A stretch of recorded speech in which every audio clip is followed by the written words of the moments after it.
तू कविता नहीं तू पहेली है, तू कविता नहीं तू पहेली है, और मेरा मकसद तू नहीं तेरी सहेली है। नमस्कार प्रणाम, हम जितेंद्र सिंह रउआ सब के टॉप बी कमेटी में स्वागत कर रहल बानी। माने भैया समझ ली कि जब प्रेम के रोग लाग जाला नु तो चुरैलू बहुत खूबसूरत लागेली सब। हालही में देखते बानी कि माने तुरंत दशहरा के सीजन चलता, दशहरा खत्म भइल हा। आई होत न जानते बानी कि दशहरा में जौन होला रउआ सब के पता बा कि दशमी के दिन लंका के माने रावण ओकरा के वध कइल जाला, ओकरा के जलावल जाला, उनकर पुतला के। रउआ सब के तो पता बा कि रावण के 10 गो मूड़ी, रावण के 10 गो मूड़ी और 20 गो आंख रहे। तो सोची कि 10 गो मूड़ी और 20 गो आंख होला आदमी मात्र एके गो स्त्री के देखलस, सीता माता के। सीता माता के देखलस आउ देखली कि आजकल के जो लड़का बाड़े सब माने एगो मूड़ी आ 2 गो आंख बा, आ कम से कम 50-60 गो माने समझ लीनु कि लड़की के पीछे घूमत तारे, अब परेशान रहता।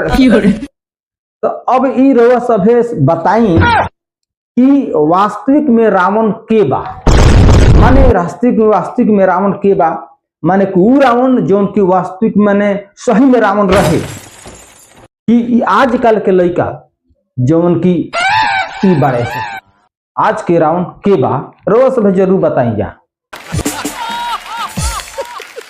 तो भैया हमहू जौन बानी नु कि आजे कल के लड़का में से आईला, लेकिन भैया एक बात जरूर बा, हम 50-60 को के फेरा में ना रही, हम भैया एक के फेरा में रहीला, लेकिन जिनका फेरा में अगर पड़ गई भैया बरियार पड़ीला।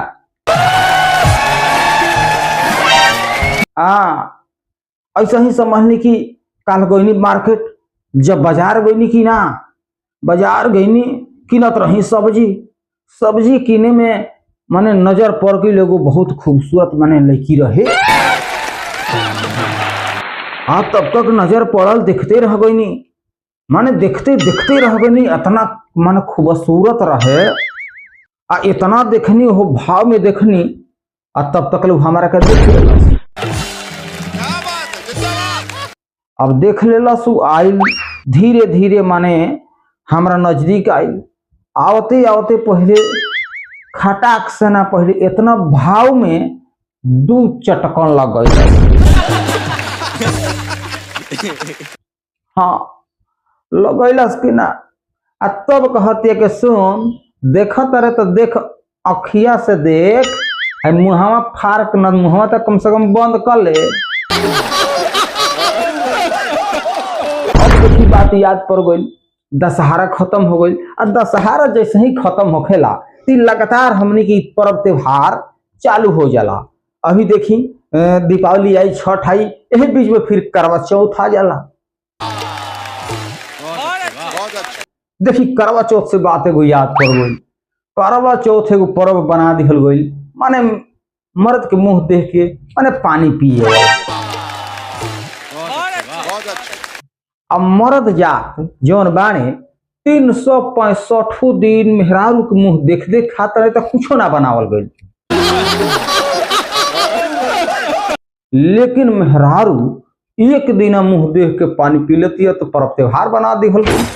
अरे का करो, खैर ये जितना लोग नौजवान लोग बैठल बड़ा जा, तू एक चीज के तहार लोग तो एक्सपीरियंस जरूर हुई कि माने तहार लोग के जो गर्लफ्रेंड हुई, प्रेम तहार लोग हो गई बा, गर्लफ्रेंड हुई तो माने तहार लोग तो शादी शुदा जिंदगी के तो फील नहीं होत हुई।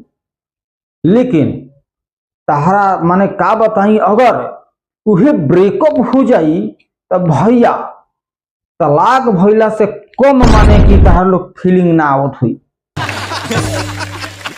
ई तो बात पक्का बा, दादा एकदम तलाक हो गई बा। तो देखी ई सब जो बात बा, इस चीज से दुनिया से माने हम तो बहुत दूर बानी, आ हमरा दूर रहल ही ठीक लागेला।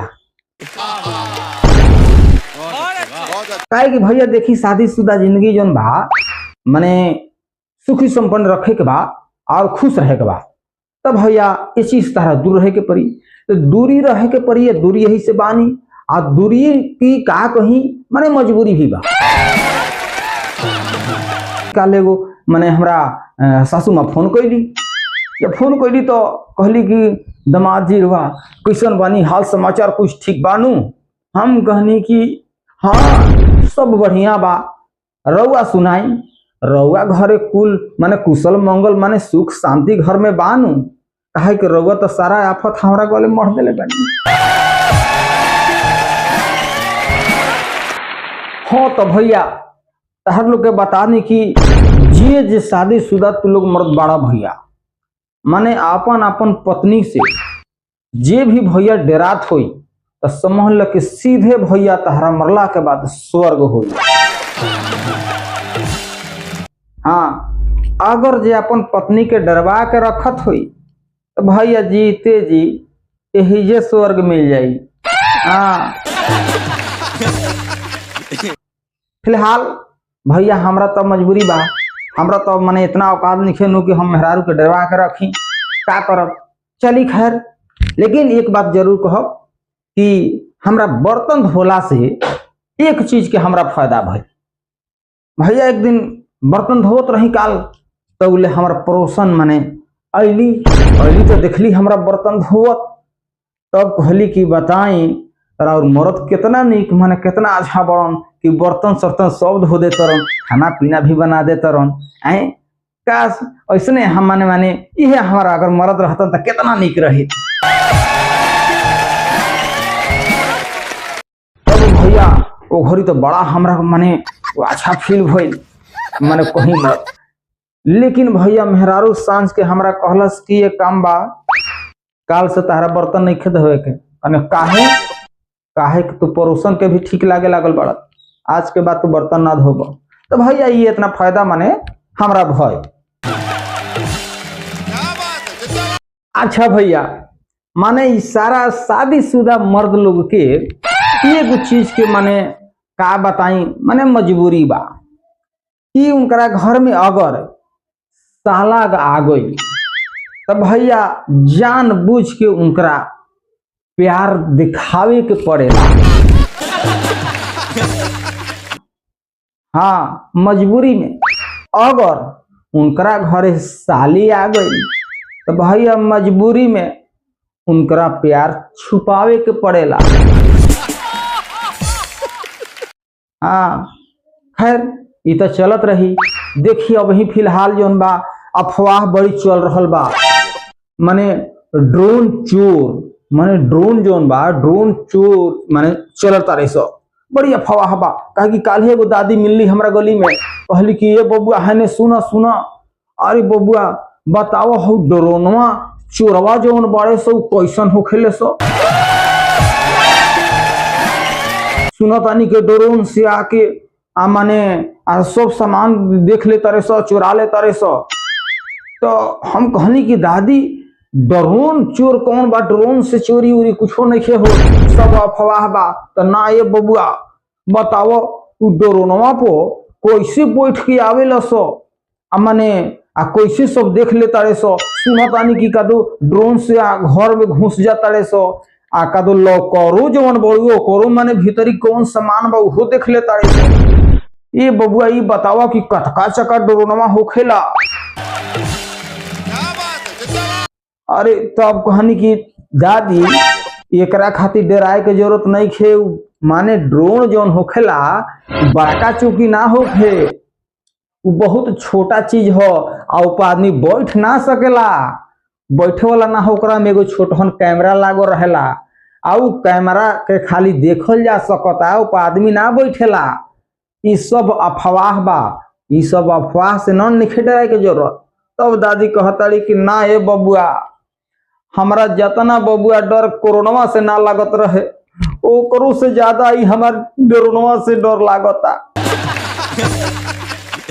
रउआ सब से नम्र निवेदन बा, आग्रह बा कि अफवाह नहीं फैलावे के जरूरत।